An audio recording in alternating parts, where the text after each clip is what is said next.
Nalubog ang 2 pulis Bacoor, Cavite at isang sibilyan sa entrapment operation na isinagawa sa isang gasolinahan sa lungsod. Kinilala ang 2 pulis na sina Police Staff Master Sergeant Joselito Bugay at Police Staff Sergeant Dave Bautista. Ikinasa ang operasyon laban sa mga ito matapos mag-viral sa social media ang post ng mga biktima na tumatawag sa atensyon ni Bacoor City Mayor Strike Revilla. Ayon sa post, puwersahang humihingi ng payola sa mga transport group ang 2 pulis. These individuals stand accused of collecting monthly payments known as payola from tricycle operators, drivers associations, and other transport groups. It is estimated that they amass around 1.5 million per month, with an average of 170,000 per transport group. Kumpiskado sa operasyon ang ilang armas at bala ng mga suspek.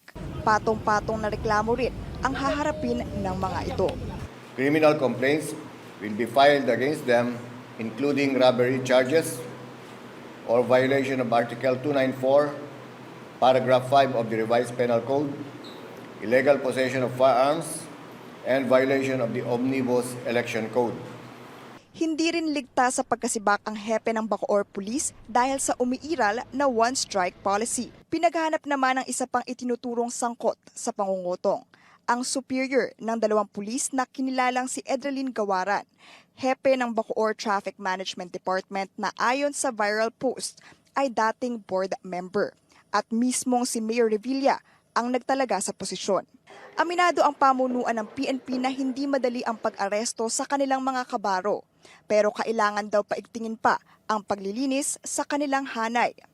Kaugnay niyan, pinag-aaralan na ng Discipline Law and Order Division ng PNP ang rekomendasyon para sa dismissal ng 8 namang pulis imus na sangkot sa panloloob at pagnanakaw sa bahay ng isang retiradong guro noong Agosto.